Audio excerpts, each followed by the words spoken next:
Thank you. Okay, shalom, shalom, everybody. It's nice to be back. It's Chag and all kinds of things, so it's nice to be here with you today again. And I guess we have to start getting ready a little bit for the Chag coming up. Okay, so we're going to look today. We're going to look a little bit at the Psukim dealing with Matan Torah. We'll take a look at the storyline over here, and we'll read a little bit of you have some questions on the Psukim.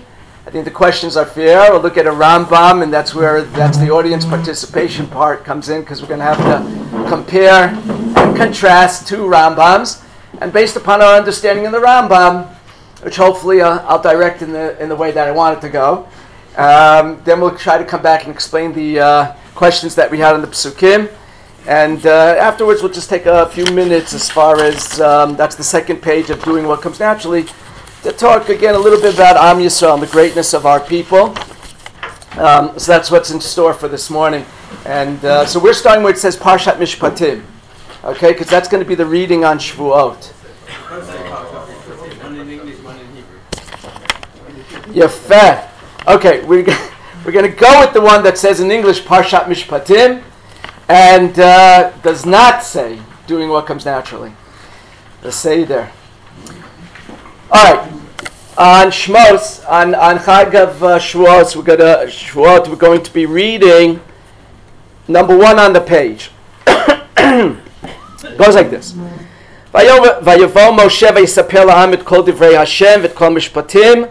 Moshe gets us ready for Matan Torah. He explains everything. Vayan kol ha'am kol echad vayomru kol ha'divarim asher diber Hashem na'aseh. Anything Hashem tells us we're going to do. This is like one of our great moments, right? And that's what we got on our flags. And then pasuk Daled vayichtov Moshe kol divrei Hashem vayishkem baboker, and there's a mizbeach and there's a bris. And pasuk Zayin vayikach sefer brit vayikra baznei ha'am vayomru kol asher diber Hashem na'aseh v'nishma. This is very famous, and of course the kids come home from school, right, with the flags, and on it says Na'aseh v'nishma. That's one of our, what would you call it, mantras, or some kind of our adages that we use.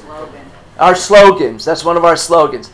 So, this is what we're going to have in the parsha, and we're going to go towards the Aseret Dibrot. What's interesting, as we know, that a lot of times the Torah will be, they use a line in the Gemara such as it's impoverished in one spot and then it becomes enriched in the other spot.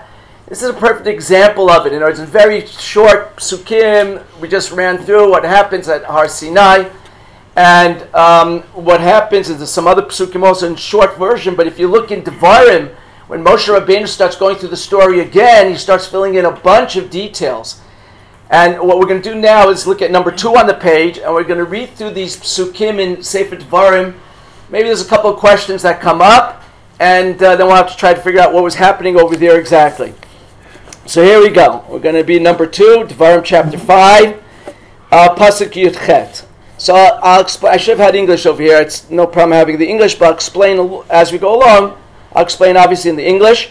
I do want you to take a look as we're reading these psukim. It's interesting that the Shemot, the names of HaKadosh Baruch Hu, are going to be flipping around between Yud Kei Vav Kei, Hashem, and then Elokim, and sometimes they come together. It's very interesting, and that might have a little bit to help us out with understanding what's going on in this parsha.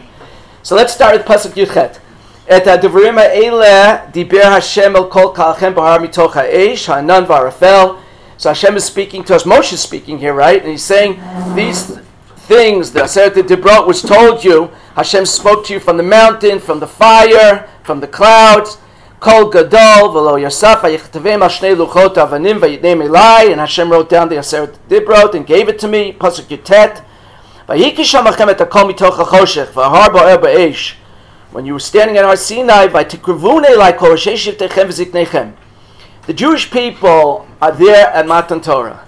And this is like, it always bothered me what happened exactly. Because the heads of the people come to Moshe. Vatomru, and they said, Hein her anu Hashem Elokeinu et kvodo et godlo et kolo shamanu mitoch ha'esh. We see a Kadosh Baruch Hu, right? The Jewish people did Zekeli Vanveu. They were able to point to a Kadosh Baruch Hu. They saw Hashem. Et kolo shamanu mitoch ha'esh. And we hear Kadosh Baruch Hu speaking to us from the fire. We see that God can speak to a person, and the person still remains living in this world. But, here's the big but. Wait a second. Lama namut. Why should we die? Why? This whole, the fire, it'll consume us. If we keep listening to God speak to us, we're going to die out over here. Who is a living being that can hear Kadosh Baruch Hu speak to them, kamonu, as we did, vayechin, continue to speak, continue to live. Okay, so what's their response? So their suggestion, Chav Gimel, Kravata, you Moshe, you go ahead, Ushma, you listen to Hashem, Et Kol Asher Yomar Hashem Elokeinu, what God says, V'atidaber Eleinu, and you speak to us, Et Kol Asher Yidaber Hashem Elokeinu Elecha, what God says to you, V'asinu V'shamanu. Okay, what? Wait a second. I can't. That can't be, right? Wait, that's like saying Nishma V'naseh. Right? What's on our flag, our slogan? Nasa V'nishma. Did you know there's a Nishma V'naseh over here? We know already because we've been. But when you talk to younger people, meaning myself, not that long ago, all of a sudden I see it says Nishma V'naseh. Like what happened all of a sudden? I thought we're Nasa V'nishma people. It's very odd. The Jewish people here have Shamanu V'Yasinu. You guys are good. A lot of times if I'm with students, it's all quiet in the room because nobody wants to correct the rabbi. But yeah, I did that on purpose. You should know. Okay, switched it around. It says Shamanu V'Yasinu over here, which is Nishma V'Naseh, which is totally different than what we always pride ourselves in as saying Nasa V'Nishma. So that's a question. That's a question also. Also, the storyline itself is a question, right? What's happening at this moment? It's like the greatest experience that mankind can have, in which we're standing on our Sinai, and whatever that means, that we're able to point Zekeli Banveo, say we see a Kadosh Baruch Hu, right? Lower Ayecheskel ben Butz ben Vuatoma Shara Shivcha Bayam. The lowliest Shivcha at Har Sinai is able to see more Nivuah, an awareness of Kadosh Baruch Hu in prophecy, than what Yecheskel saw. Yecheskel is like the top line, right? The Maseh Merkava. So what's going on exactly over here? Isn't that the greatest experience that mankind can have? Why would you want to turn that in? It's based on Chazal. What did we say to Moshe really? You continue telling us what Hashem said. How many commandments do we hear from a Kadosh Baruch Hu? Two. And the last 8 we get from Moshe. Why wouldn't you want to hear that from a Kadosh Baruch Hu? This is unreal. I mean, so that's a question. That's a question that stands. What happened exactly? Why? That's the title topic, I think, was topic of the title of the topic is why do they run? What happened all of a sudden over here? Why do they say Nishma V'Naseh? Yeah. I don't understand. First, they claim that you can listen to God and you still live. And then they say, but what's the explanation? Yeah. There's a contradiction here. That's correct. That's a good question also. Add it to the list. Okay. All right? Add it to the list. It's very fascinating, these psukim. These psukim, when I was younger, these come up in Sefer Devarim, right? So I don't know about you. Well, I just talk about myself. Sefer Devarim's in the summertime. I'm usually like asleep through the summertime. It took a while to realize this stuff. And then finally, Chav Daled, look at the response of Moshe. Oh, look at the response of God. Vayishma Hashem et kol divrechem b'dabrechem elai. So Hashem heard what you said. Vayomer Hashem elai. Moshe says to me, Moshe speaking, Hashem says to Moshe, Shamati et kol divrei ha'am hazeh asher dibru elecha. I hear what the people have to say. Hey, tivu kol asher diberu. It's a good idea what they're saying. What does that suggest about Moshe Rabbeinu? He didn't like it. Either he didn't like it or he didn't know what to do. But Moshe was not in on this suggestion. Hashem says to Moshe, don't worry, what they're suggesting is good. Hey, tivu kol asher diberu. It's good what they're suggesting. Really? Mi yitain chafei v'yadav avam zeh lahem liyira'oti v'lishmor kol mitzvotai kol hayamim. Would it be that they should have in their hearts to fear me and to listen to my commandments? Man yitav lahem livneihem la'olam. That should be good for them. What do you mean? What's the sequentially over here? How's that come in? Would it be that they should have fear of me? They have fear of you. They're scared they're going to die. Like, what is a Kadosh Baruch exactly saying to Moshe Rabbeinu over here? Would it be that we're missing something in the story? And then Chav Zayin, Lech emor lehem shuvu lachem lo alechem. Go and tell the Jewish people that they should return to their tents. Right? They go back to their tents, and then Vata po amori madi Moshe, you stand here with me. Chazal understand that this is a reference. In other words, allowing Moshe to step back from his wife Tzipporah, and this story will be is explained to us much more in Parshas Ba'aloscha, right? When Miriam and Aaron, that whole parsha over there, when Miriam and Aaron complained that Moshe, when Eldad Medad starts to prophesy in the middle of the Machaneh, and then Miriam says something. Tzipporah says, "Oh, I feel so bad for their wives," and that's when Miriam speaks lashon hara. That's Parshas Ba'aloscha. But here Moshe gets permission not to return to his wife. What's lechem mor lehem shuvu lo alechem? To go tell the Jewish people they go back to their tents. Before Matan Torah, what were the people commanded? And this we will read on Shavuos. 3 days separate out. So we had Matan Torah. We're finished with those 3 days. I don't have to be told to go back to my tents. It's not 3 days are over, finished. So another question add to the list.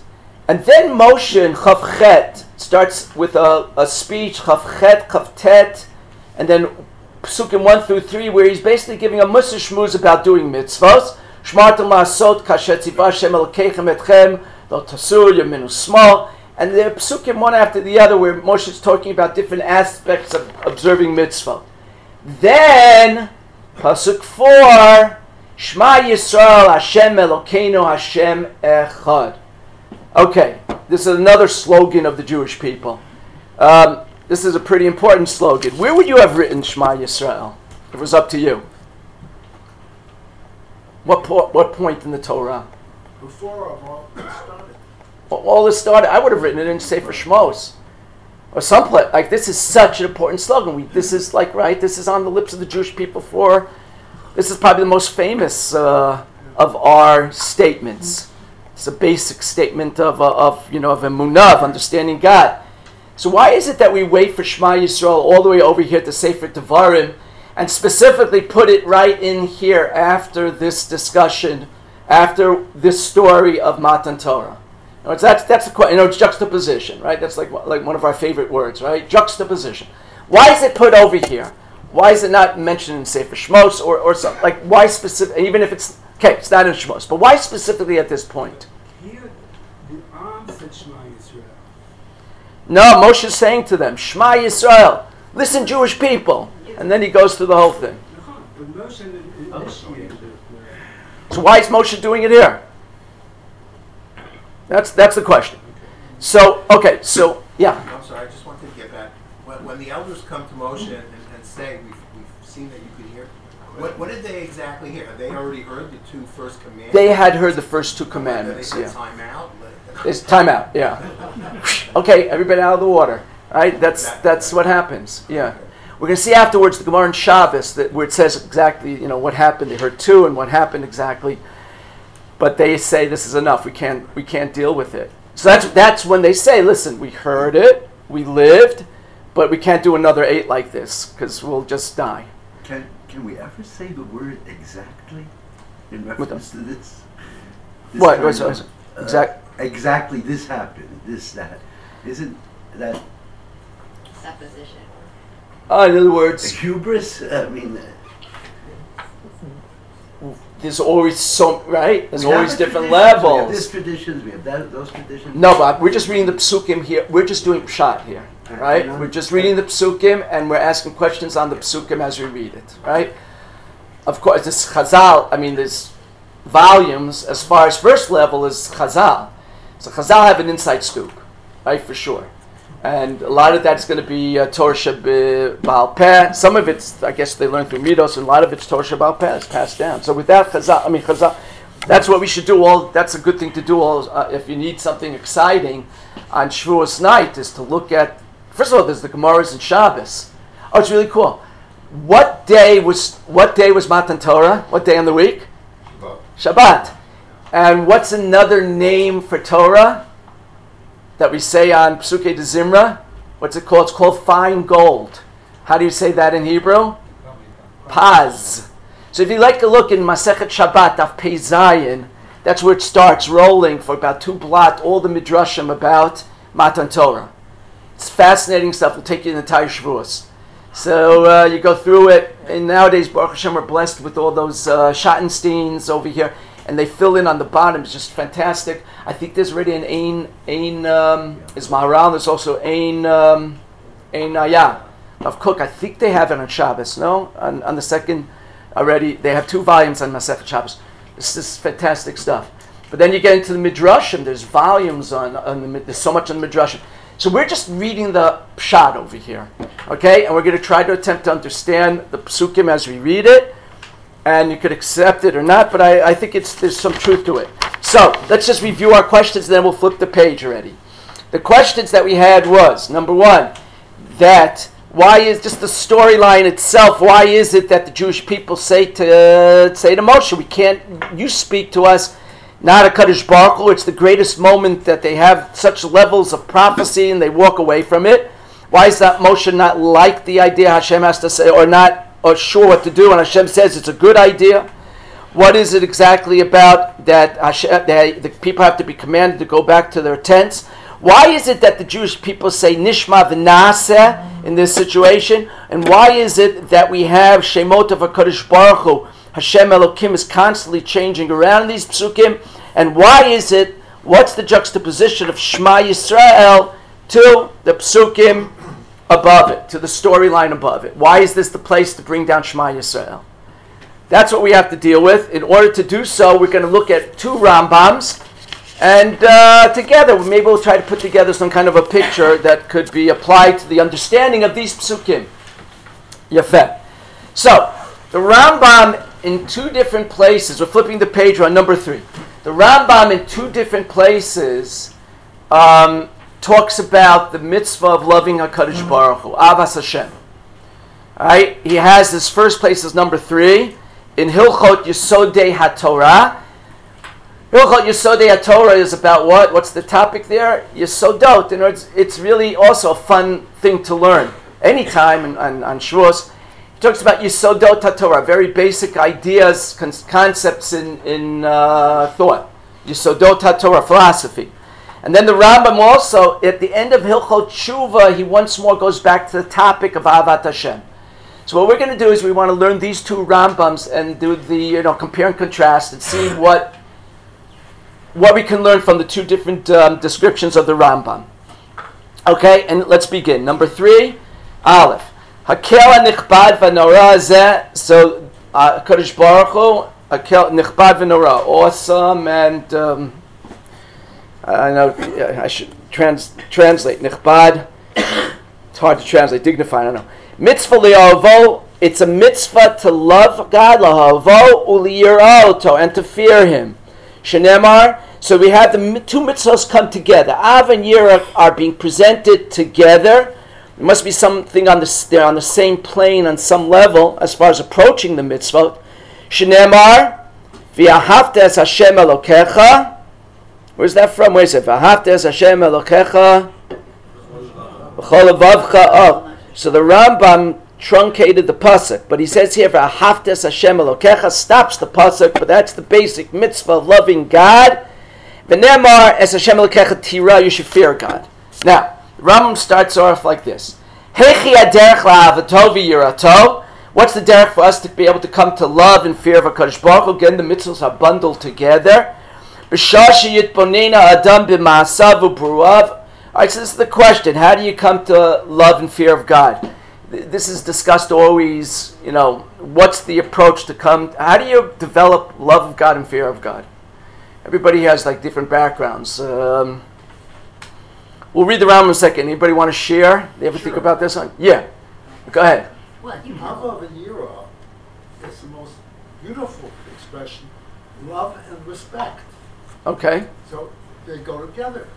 And this overwhelming respect and love, and there's the fear and the discipline. God loves us, but He also, obviously, has muster for us. And how you develop it. How does one develop it within them? Now, what does that refer to? Can you think of somebody else that you love, you respect, you fear. Husband and wife. No. That's just, Parent and child. That's exactly what it is. that is true. That is true, but this is for a different topic. There's no mitzvah, by the way, but this is really going off topic. There's no commandment to love your parents, by the way. Yeah, but this is what generally happens. That's what generally happens, but there's not. That's it. That gets back to how do you get get it. abusive parent or there's some other problem. Okay. How do you develop that? No, that's the question. How do you develop within yourself ahava and yira of Hashem? It's a mixture. Because So how do you develop any of them? How do you develop any of those? How does a person develop that? it's not something that you do. You go, I'll spend a half an hour doing ahava, and I'll spend a Well, then how do you develop it? Maybe it is. You're saying life, just life's experiences? Like, what gives a person avas Hashem and yiras Hashem? I think it's built into us. Okay, so that's an acceptable approach. There's a lot of different. All my questions have always at the table on Shabbos with my kids. All my questions have. There's no wrong answers. They're all anything you say is a right answer. This is a very personal question. So what gives? Yeah. Typically, we either mimic our parents, we learn in school, we learn in school. So what is it that we learn that develops within us, Ahava and Yiras Hashem? The leadership tells us to behave this way. Okay, so you have an appreciation. A person has an appreciation of their mentors, and it's passed down from generation. Fair. That's fair. It's all fair. Yeah. Correct me if I'm wrong, but doesn't it say that everything comes from Shemayim except fear of Shemayim? Yes. So that strengthens the question. How do we do it? Right. That has to come from within. You have to realize and get an appreciation for what the world, how the world came to be, how it exists, how it continues to exist, and how it got here. Who got it here? Okay, so that's definitely an approach. There was a short time I taught in Asia Torah. They called it there the God of design. Looking around the world, look at the world around you, and that teaches you. Right, that's an approach. Yeah. It was talking about what you realize. You realize through experience, through what you have and are experiencing in this particular situation. Okay. Again, everything's correct. I think they're all. There's multifaceted. I think it's all true. Do we have any biologists in the room? Well, we have a whole show without any biologists. I studied biology. When I was in college, I studied computers and biology before I went off to chinuch. And truth is, I was computers and biology. I went to camp for the summer. That's for another story. In other words, Hashem I think most of us in this room are above 40, maybe, can we say? But Hashem, you ever see throughout life that Hashem just picks you up and drops you off, right? The fact that we're all here in Eretz Yisrael, I think we all could tell our stories. We should sit around in a circle. That's one morning. We should sit around in a circle and tell our Aliyah stories. But it's pretty amazing that we're here. But I just remember it was one summer. It was such a fluky thing, and it's a lengthy story, which I'm not going to tell right now. But somehow I got to a camp, Moshava, that I had never been. I had gone to Torah V'das as a kid. And Dora Deal, Camp Deal. So then I landed in Camp Moshava. Which one? There's only one. No. If I say that, that's obviously Indian Orchard, right? And then I got to camp that summer. I decided I'm going into chinuch, the rabbi business, and I met my wife. So Kosh Baruch had dropped me off, and kacha, yeah. So this summer, actually, in 3 weeks ago, we went afterwards in order to be able to see after we made Aliyah, we didn't have the tickets. We didn't have the money for the tickets. So every summer, we used to go to camp. Camp used to bring us back, pay for the tickets for us and the kids. And we haven't been there in a number of years. We're going back, actually, this summer, which should be very fun. But why am I saying that? I don't remember. I studied biology, okay? That's a sign of age. I studied biology, and I remember, this is really kitschy, and this is I do for high school kids, and I apologize, but it really brings the point. So I won't wait for an answer. I'll just tell you. Talk to high school kids. I say, anybody here ever look in an electron microscope? All right, you look down in an electron microscope. So what do you see there? It's amazing. Something's magnified 200,000 times, and it's still something to see. It's the concept, these concepts. That's called the God of design, right? And that's, for myself, that's what does it for me. Also, as you know, I'm a tour guide as well, so that's the concept of history. And right? Isn't that famous also? Another quip that I think one of the Kaisers or somebody says to his court priest, right? Give me a proof of God. And the priest says back, the Jews, my lord, the Jews. Right, so we know that. We know, right, that, the long story of the Jewish people, the ups and downs of the Jewish people, and we're the eternal people. We continue to be here in spite of it all. Isn't that something, those are different approaches to coming to our understanding of God, to seeing God in this world.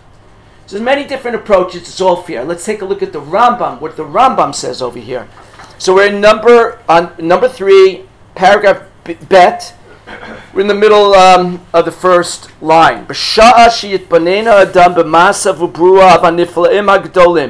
a person takes a look at the creations and the actions of God, and he sees a wisdom which can't be evaluated by humankind. And it's infinite. Miyad, and here the Rambam waxes poetic, hu ohev, he loves mishabeach, u'mifa'er, u'mitavet, tava gadola. Person loves and praises and is just amazed and desires so greatly, leida Hashem hagadol, to know more about HaKadosh Baruch Hu. Kamo sha'amar David, tzama nafshi le'elokim lekel chai, that my soul thirsts for God. Kel chai is usually a reference to God as we see Him in this world. You could take a look in the beginning of Yoshua. Okay, so that's the Rambam. That's the God of design. What coin Rambam? What happens?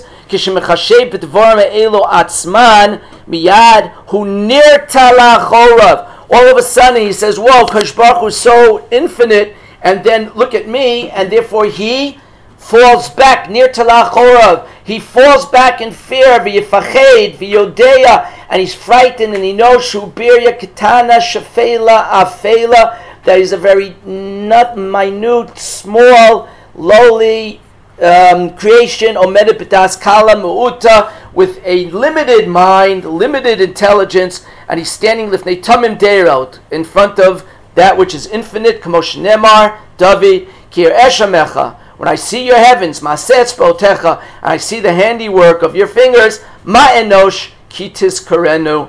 What is mankind that he should even be mentioned? That's the Rambam's approach. We actually talked about this months ago when we discussed the Maharal has a slightly different approach when it comes to understanding Ava and Yira. There's not falling back in fear, but according to the Maharal, it's like two sides of the same coin. An appreciation. So you said respect, right? Not fear, but respect. The Maharal talks about the idea that you have an understanding, appreciation of God. It's God awareness.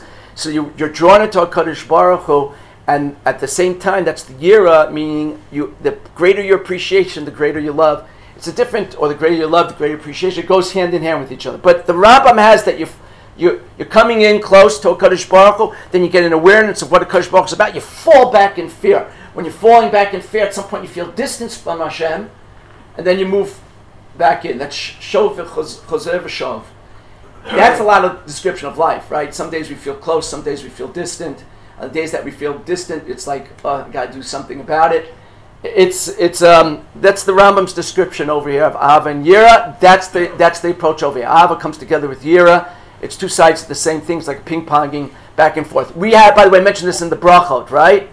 Here's another one. What do we say? Baruch atah. We hear thunder. Baruch atah Hashem Elokeinu Melech Olam. We talked about this once. What do we say? Baruch atah Hashem, you God, Elokeinu Melech Olam, shekochacha ugvuratcha malei olam.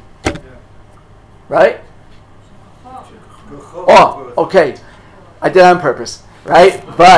And it's good that you correct me, because the high school kids don't have, either not listening or they don't have the guts. But right? What happened over there grammatically? Baruch atah Hashem, you God. I'm talking to you in second person. Shekochacha, it should be that you're koach. We don't say that. We say shekocho. All of a sudden, I'm dropping back in fear. I'm coming close to HaKadosh Baruch Hu. I drop back in fear because in third person now I'm going to say kocho gvurato. So that's this idea in the bracha itself, the way it's written. It's that idea. Yeah. not that bracha, but every bracha, Baruch Atah Hashem, Elokeinu melech haolam, it's like talking to Hashem. Yes. Hashem Kedishanu immediately goes to the third person. So it's a conflict in every bracha. Yeah, that one in Kocha, it's just easier for me to do in the thunder. But you're right. You're right. But so what is that? So they say one of the approaches is to say that we have this approach to HaKadosh Baruch Hu. Seder? Let's take a look at the Rambam now in number 4 on the page. Okay, number 4 on the page. See here, again, Hilchos, so that was Yesodei HaTorah, the Rambam's talking philosophy. Here we're going to be doing Hilchos Tshuva. What happened in Hilchos Tshuva? It's 10 prakim, right? So at the beginning it's a little technical, and then all of a sudden in the middle it's great reading also. From chapter 6 and onwards he talks about Bechira Chavshis, freedom of choice. Then the Rambam gets into Tshuva B'chlal, and he says that person feels like they feel Tshuva is great because one day they feel hated and despised and distant from God, and the next day they've done Tshuva and they feel beloved by God and welcomed in. It's really beautiful. So here the Rambam in Hilchos Tshuva, what he says again, Ketzad hi ha'ahava ha'ru'uya, which is a fit. Let's define what's called fitting love of God. All right, so he's getting back into it. Definition of ahava. Who sheyohav et Hashem ahava gedola yiter. Again, the Rambam's poetic. Who sheyohav et Hashem, you should love God. Ahava gedola yitera azamod. Right, a great and extra special, as a super strong love of God. Achetei nafsho kshura ba'avat Hashem, to the point that his soul is connected to God. V'nimtza shogeh ba'tamid, he's constantly thinking of a Kadosh Baruch Hu. Kilu chole ha'ava, that you're lovesick. Shein dat shirim, right? We're coming up on shir. No, we're not. But shirim, she'ein da'ato pnuya me'avat oto isha, that he can't get the woman out of his mind. V'hu shogeh ba'tamid, he thinks about her constantly. Bein b'shivto, bein b'kumo. What's that sound like? Shavtechav, kumecha, it's constantly. Bein b'shivto, when you're laying down, when you're getting up. Bein b'shashu ochel v'shota, when you are eating and you're drinking. It's constantly with the Kadosh Baruch Hu. Yeter mizeh, more than this even. Ti'avat Hashem b'leivo avav, the love of God should be in the hearts of people who love Him. Shogeh b'tamid kamo shetzivanu, as Hashem commands us. Oh, here's the end of the pasuk. B'chol levavcha v'chol nafshecha. The Rambam had truncated the pasuk earlier in Yesodei HaTorah, and now he slips in the end of the pasuk over here in Hilchos Tshuva. B'chol levavcha v'chol nafshecha, with your heart and your soul. And that's what Shlomo Melech says in the Derech HaMashal, ki cholas ava ani v'chol she'ashir mashal hu l'inyan zeh. That's Shir. Okay? So here's the Rambam is describing love all of a sudden. Now there's different approaches when you take it to look at the two avot. One is just to lay down the facts of what the Rambam's saying, but the two avot that are being described over here are very different one from each other, and the question is, what are the relationship between these two avot? Anybody want to either compare and contrast these two? The two different loves that Rambam is, the two different descriptions of love of Hashem that the Rambam is writing over here.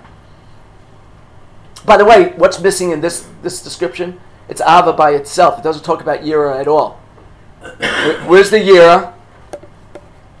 So the Bali Musa talk about that the Yira over here is that the one person's love is so great that you're worried that you're going to do something that's going to mess it up, that you're going to lose that love or that relationship.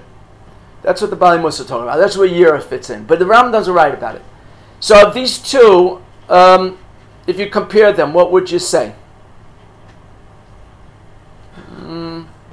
First one is a more contemplative, reflective. Nice. Comes from an overview of seeing all of life and come to that love. The second one is it's a wellspring, comes from an inner place of absolute connection and you can't eat, you can't sleep, you can't do anything else. It just takes all consuming. It's not thoughtful. Yeah. It's almost obsessive, and I won't use that word yet. Passionate. The distinction, very, very nice. I think that you'll find this in the Sifrei Hasidus. They talk about the first love is talking about a person who comes onto, I guess, from an intellectual pursuit. Abrahamic. It's Abrahamic, okay? An intellectual pursuit, it's an understanding, more of an intellectual understanding of a Kadosh Baruch Hu. Yeah. The second one is that it's become so all-consuming that it's like I say emotional, but it's a different type of a love that's completely consuming, and it ties you into a Kadosh Baruch Hu. It's not the same intellectual exercise. It's greater than that. It's greater than that. Because of the fact, yes. Yeah, I would because say that it is impossible to describe. Because when times are good, God is wonderful. When we have what we're having now in Israel, we're wondering what's going on. So it depends when they wrote it and how the situation was. We know there is a power we cannot explain. We know he is it. okay, true. As far as the challenges. But the demand of Avas Hashem that we have, that the Rambam describes in Hilchos Tshuva, is something that's a demand at all times. But that's nice. But that's the challenge we have in life. The love of God is different than the love of a man for a woman. Otherwise, he's a perfect. The way it's written over here is that's how it should be. So a person should climb to that level in order that it should be constant. If it overwhelms you so much, you don't work, you don't think, you sit and say, wow, God's wonderful. God is wonderful, but we don't understand him. And That is, I think, going back to the level of Hilchos Yesodei HaTorah. Sorry? I think that's the first level. Yeah, at some point you drop back in there. But there should be a level, which is obviously, this is a challenge of life. Who gets to a level like that's written over here by the Rambam in Hilchos Tshuva? There are people who get to that level. You're talking about the Creator? No. No. Wait, that's hard to chart, though. How do you... Name a person in history, Jewish history. The Avos. Yeah. Moshe Rabbeinu. Rabbi Akiva, David, it's the greats. They get to a level. Everybody also in their own lives gets to different levels of this Ava. And the question is, how do we wrestle with life's experiences? Rabbi Akiva is out there in Caesarea, and they're combing his flesh with the razors, and he's saying that Shema Yisrael, and more than that, he's saying V'ahavta es Hashem Elokecha. No, and he says, all my life I've been waiting for this moment to be able to be tortured while still being able to have that love of Kadosh Baruch Hu. So that's a different level. Yeah. But that's Rabbi Akiva. But we all strive to be Rabbi Akiva, Moshe Rabbeinu. That's what we strive throughout life. So each person and where they're at. But then it doesn't negate, just that when things go bad, doesn't negate the Rambam Hilchos Tshuva. In other words, we have two. We have the Rambam in Hilchos Yesodei HaTorah, which is more of an intellectual. If it's an intellectual pursuit, right? If that's what it is, and I'm sizing things up and coming to love God, so what's that going to include in my relationship? Like what you're describing. What's it include in my relationship? It's like come close to HaKadosh Baruch Hu, and there are days where intellectually I can't fathom it, and I fall back. Some days I fall back in fear, but it's a different line. But if the person described over here in Hilchos Tshuva by the Rambam, when he's totally in love with HaKadosh Baruch Hu, it's all consuming. It should be. And we have to rise to that level, and there are people in history, as we just said, that it should be all-consuming at all times. Moshe Rabbeinu was told by HaKadosh Baruch Hu that he can't go into Eretz Yisrael. So did he drop off on his love of HaKadosh Baruch Hu at that point? No. That's how it goes. That's the lessons that we learn. We learn from all these. Yeah. How does that translate into V'ahavta? Can you be commanded to have that love? I can understand the first Rambam. Pursue it. Think about it. Spend time. So this is somehow emerges from some other kind of. Good question. All right, let's do. Let's talk about what you just said. But if you have these two approaches of love, are they parallel or are they built one on each other? And this is different approaches. You're for sure in Sifrei Hasidus you'll find this. The Rebbe Slonim talks about it at length. But one's based on the other. Right, the Rambam's description in Hilchos Tshuva is based upon Yesodei HaTorah. Now, I could start with an intellectual. I could start with an intellectual understanding of Kadosh Baruch Hu, but hopefully it becomes so consuming at a time that I finally make it to a level that's written in Hilchos Tshuva. That's our approach. Yeah. Okay. The dichotomy is that the first approach is the external approach. We find God in the world, God in history, God, etc., etc., etc. And the more Hasidic approach, as in Hilchos Tshuva, is that it's a pnimi. It is an inner, but there God Himself is active. Because if you look at many of the Hasidic Parshanut, God is active in placing Himself within the heart of man. So it's not simply a function of us. It's also a function of the relationship between God and us. I mean, you look at the Meshilach, many of the Parshanim that adopt the approach of that God is found within you. God is an active participant. He's introducing himself within you. You have to access it. You have to find it. So, but that would be true what you're saying in both of these descriptions. The fact that God's within you is described also in Yesodei Torah. That's going to help you start off as well. I have a very simple answer. But we'll give a chance, and then we're going to have to continue on. In the first part of before you got to this, you spoke. You quoted Yitro and Dvarim and so on Na'aseh Nishma on the level of the community, of Am Yisrael, and here the Rambam is bringing it down to the individual. Effect. With that comment, I'll just repeat. I'm sorry, I should at some point get to know names already, but sir, Paul just said also that in the first part it sounds like something that's can be assumed by everyone. By everyone. And the second one gets more individual. The Rambam's just okay, great. One word. Trust in God. That's the word that I haven't heard. Because we are in a period of time. I'm a very big believer. I can't understand a damn thing what's going on now. No, but I have trust in God. That's true. Is that ahava? No, that's your problem. That's going to be emunah. Right. That's what we Does have it affect my ahava? Maybe. But, okay. This is all based on the presumption that we accept there is a God. Yes. What about half of our people in this country who don't think there is a God, or if there is one, they certainly don't believe in it? How would they express themselves? Do they just look around and say it's happening because it's happening? Yeah. How do we, us here in this room, connect with those people? That's again, we should have a pot of cholent and schmooze about this thing. No. That's against that. Let's have a Torah Mitzvah on Shabbos away. On Friday we'll go on a tiyul, and on Shabbos we'll sit around and it's not a bad idea. Well, and we'll talk topics. Look, first of all, I just do have to say, and we got to continue. Right, we do have to say is that I always tell this to people, that not like the media, but 90% of people in this country observe Yom Kippur in some fashion, and 80-something% of people in this country do something for Shabbos. Or just in case? No, because they have a strong understanding. Yesh Elokim Gadol B'Shamayim.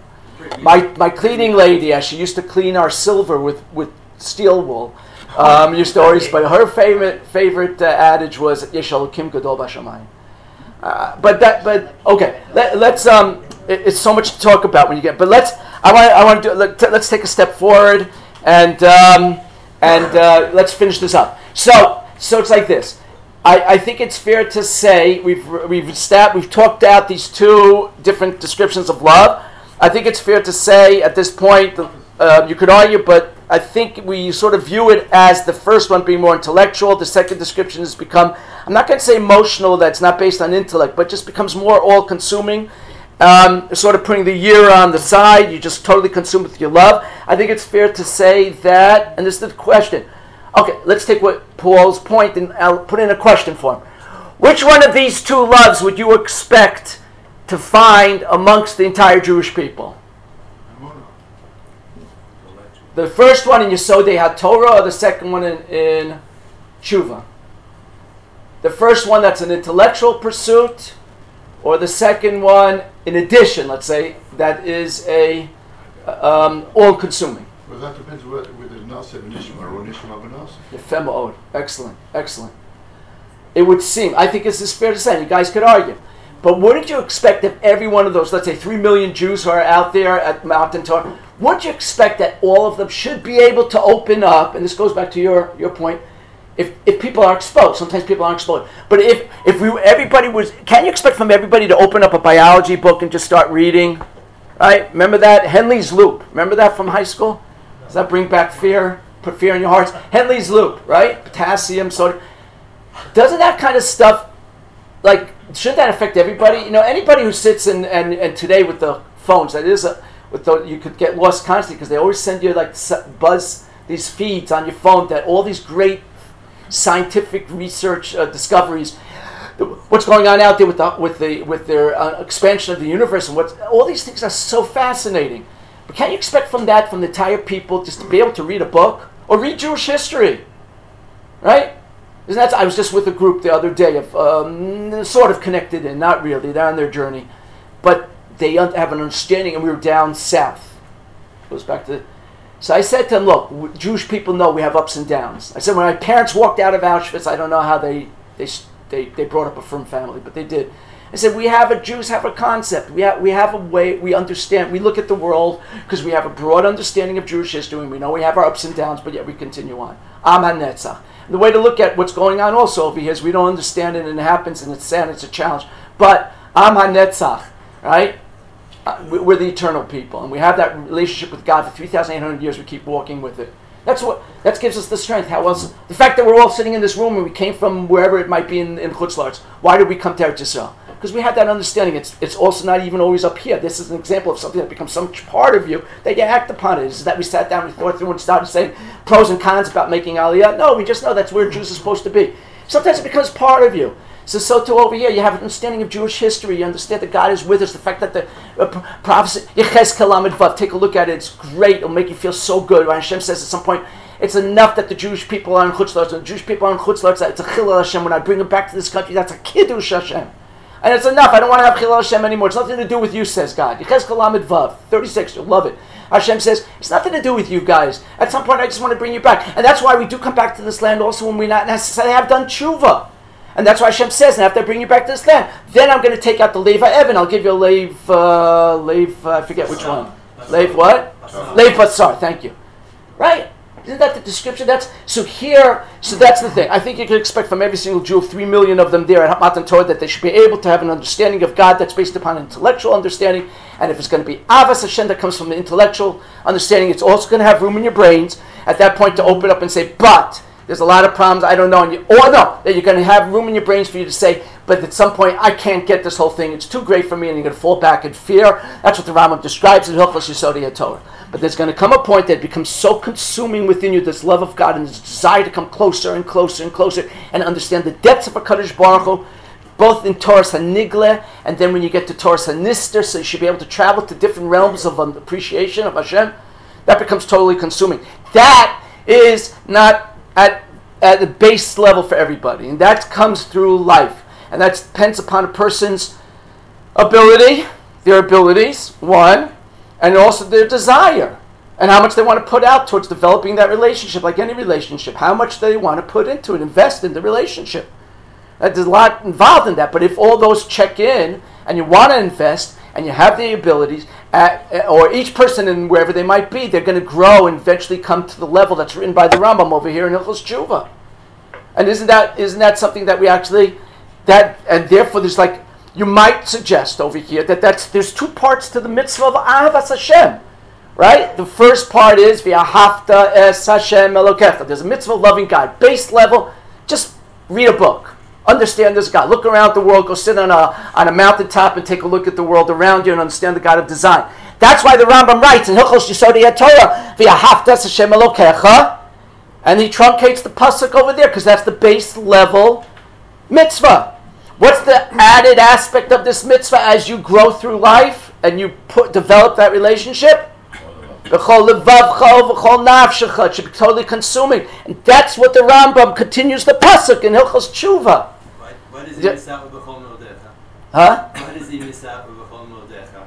Why does he miss out b'chol me'odecha? He miss out? What? Doesn't include Oh, I don't know. B'chol nafshecha v'chol me'odecha. It probably does. The printer didn't have room. I don't know, but I'm sure it's something there. That's a good question. I don't look at, but the rest of the pasuk is brought over here. Okay? Now, if that's a given, one more question for you. We'll go back to the psukim. I thought we'd have some more time to do, but okay, Baruch Hashem. All right, one more question for you. We have different names of God. If I say Yud and a Hey and a Vav and a Hey, all right? What do we usually say? What midah of HaKadosh Baruch Hu is that? Rachamim, love. Right? That's love. If I say to you, Elokim, that's going to be year of fear of HaKadosh Baruch Hu. If I say Hashem Elokim, You're in trouble. It's a mix. It's a mix of some sort, right? If Moshe Rabbeinu is speaking, where's Moshe? What level is Moshe on? He's the Hilchos Tshuva. He's the highest level. When he speaks to God, what do you expect? What name of God do you expect to see in those psukim? Yud Kei Vav Kei, right? Total love. Okay, when the Jewish people are speaking, this is going to be the suggestion. And from this point up until now, we did Rambam, it was fair. We did psukim, was fair. What I'm going to tell you now, you could argue with, right? All right, but I think it fits in very nicely.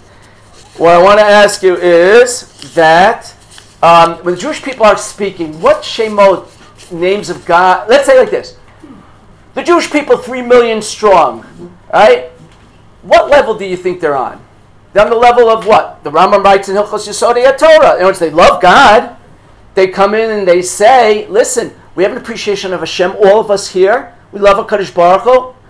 But along with this love, we're at the base level, we're starting out, and we also drop back in fear. It's mixed. So I'm going to expect to find Hashem and Elokim together. That's the Rambam in Hilchos Yesodei HaTorah. Look at the psukim now. I think this really works nicely. Look at this. Let's turn back to number 2. Let's flip your pages back to the original psukim. We'll read it again. And see if it colors in. Yud Chet. Who's speaking now? Moshe. Et ha'devarim ha'eler diber Yud Kei Vav Kei El Kol Kalchem Bahar. In other words, Moshe is speaking. When Moshe speaks, you always find total love of HaKadosh Baruch Hu. That's going to be the name of God of Yud Kei Vav Kei. And he says, God's speaking to you. In Pasuk Yud Tet, he says that when you heard Hashem speak, you came to me in Pasuk Chaf, and they said, Hein heranu Hashem Elokeinu. We're on a level of Ava and Yira mixed together.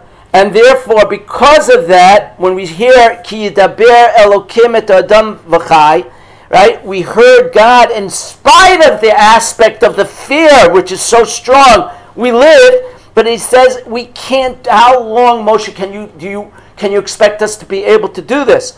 Right? If we continue listening in Pasuk Chaf Aleph, the Shmo et Kol Hashem Elokeinu Od, at some point, in other words, we're alive. We have the mixed feel. We have the mixed level of Av and Yira. But if we continue, no matnu, we're going to die.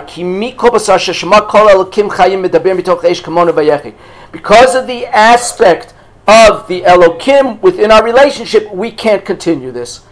Chaf Gimel, therefore you, Moshe, you go ahead and you listen to Hashem Elokeinu, because that's the level we're on, and you tell us what Hashem Elokeinu says to you. And when it's on, Paul points out that when you're on an intellectual understanding that's written by the Rambam Hilchos Yesodei HaTorah, Hashem, right, in that level is Nishma V'Naseh. Let us hear it, and I'm going to finish up, and then I'll get a question. Nishma V'Naseh, let us hear it, and then we'll do. That's what's written over here. There's nothing wrong, halavai, that we should all be on the level of Nishma V'Naseh. Just tell me what it is, Kadosh Baruch Hu, and I will do it 100%. We'll be at tzaddik if we would do that. Isn't that It will be, if I flip that, Nasa V'Nishma is a different level. What's Nasa V'Nishma? Tell it to me, and Nishma, and tell it to me, then afterwards, in other words, I'm on do mode. I'm always wanting to do that. Who is that? That's the person who's lovesick. Right? So my wife, calls out, she calls me by my English name. Okay? Barry. So when she calls out, right, I start running. And then halfway across the room. Which direction? But I said, I'm running, I'm saying, yes, dear, right? Because that's Nishma V'Nas. I'm in do mode. The second half of today, which I thought would be a filler, it's beautiful next time I know, it talks about the Maharal. That you can take this home with you and look at Parshas Mishpatim. It's a Maharal that talks about the do mode of the Jewish people. That's how we're created. That's Nasa V'Nishma. The Jewish people are Nasa V'Nishma. It's part of us, and that's the Maharal. It's really part of us. We're created like that. We want to do God's bidding. At some point we mess ourselves up, but that's how we're created. So we do say Nasa V'Nishma. That is our slogan. But when you want to have a discussion, a real discussion over here, we have to start out, we'll get to Nasa V'Nishma, but we have to start out being realistic. Moshe Rabbeinu, we are Nishma V'Nasa at this point. We are Hashem Elokeinu. We are a mix of Av and Yira because we have appreciation of God that came from the intellectual pursuit of a God of design or God of history, whatever it might be. And then look at Chav Daled. So that's what's so then Vayishma Hashem et kol divreichem. Moshe is speaking. It's back to Yud Kei Vav Kei. Vayomer Hashem Elai Yud Kei Vav Kei. And then what does Hashem say? Everything. Moshe doesn't want to hear this. Why doesn't he want to hear it? Moshe Rabbeinu. Why doesn't he want to hear this? He says, "You guys stay here with me." Right? He's the Rebbe. He expects the most from his Talmidim, from his people, from his flock. He's from his kids. He wants the best of his kids. So he doesn't know. Hashem says, they're right. This is good what they're saying. Mi yitain, right? That fear that they have within them, Yiras Hashem, mi yitain v'yalav zelahem, the Yirat Shmor mitzvah side. Would it be that they keep that? That's 100% Nishma V'nasa. That's good. That's where they start. That's the first level of mitzvahs avas Hashem. That's okay. Lechem mor lehem, shuva lo lechem lo lechem, where we mentioned the ohel. Remember, Bilam's going to say ohel. Matovu ohelecha. What does ohel mean usually? Ohel is the Jewish people living as a people involved in this world, as a nation. As a nation, that's where they start. And then what's going to happen afterwards? Each individual on their own life, on their life's journey, based upon their abilities and their desires and how much they invest, they're going to grow further. And therefore, Moshe then gives a commandment. He starts giving them a Musar Shmuz about Shmartam Asos Kasher Tziva Hashem Elokeichem. And then we just threshed out over here. Threshed out the descriptions. We just threshed out the descriptions of Ava, the mitzvah of Avas Hashem. Has two levels to the one mitzvah that the Rambam explains in two different places. Why he truncates the pasuk and continues it. Moshe is going to pick that up over here. That's the juxtaposition of Shema Yisrael. Because Shema Yisrael is that place where this is defined as well. Now I'm going to tell you, pasuk 4. This is drush. You can take it or not. Moshe, Shema Yisrael. Moshe says, listen, Jewish people. Hashem Elokeinu, that which you're describing, Hashem Elokeinu, and what I'm at, Hashem Echad, it's one mitzvah. You have to go throughout life. That's drush. I think it fits in. But let's flip the page to the box on the second. Flip the page. You ever read Shema out of a linear siddur? That's on the back side of with the box. That's where it says Shema Yisrael Hashem Elokeinu Hashem Echad. Look how it's written over here. Vishinantam levanecha v'dibarta bam b'shivtecha b'beisecha letecha b'ader shachbecha kumecha. That's a description of a love sickness. The rest, Shema starts out v'yahavtas Hashem Elokecha. Yeah, first level of mitzvah, and the next part b'chol levavcha uv'chol nafshecha uv'chol meodecha. That's going to be the next part of this mitzvah. And then the Shema continues to describe what love sickness is like. You have the whole description in its entirety of the mitzvah of Ava in Shema, and that's the reason why it's juxtaposed to this conversation between Am Yisrael and Moshe Rabbeinu. Real quick, I got 1 minute. In Masechet Shabbos, here's two stories. This is what we started with, actually. Amar Rabbi Yeshua ben Levi. Kol dibur v'dibur sheyatza mipi, number 6. Kol dibur v'dibur sheyatza mipi HaKadosh Baruch Hu yatzdan nishmatan shel Yisrael. The first two dibrot, their neshamas left them. As it says, nefesh yatzah b'dabro. U'me'achar shemidibur rishon yatzdan nishmatan. So if they die, the Jewish people, after the first aseret of the dibrot, dibur sheni hech kiblo. So how they weren't alive to hear the second one. So Hashem horid tal shatid lachyopo meisim v'hechiotam. God brought him back to life. Great. Here's a different approach, different story. Omar Rabbi Shua ben Levi. Kol dibor v'dibor sheyatzah mipi HaKadosh Baruch Hu chazu Yisrael achareim 12 mil. That when Jewish people heard the first dibur, the first commandment, they fell back 12 mil, the length of the Machaneh Yisrael. V'yamal che'asharis midadinotan. And the malachim came by and they pushed them back in to hear the second dibur until they called it quits. Shneimar malchetz v'kot yidodun al tukri yidodun, not that they scattered, but eli yidadun, that they were walked back. Two different. What happened? So which one happened? It's a machlokas. What? It's a machlokas.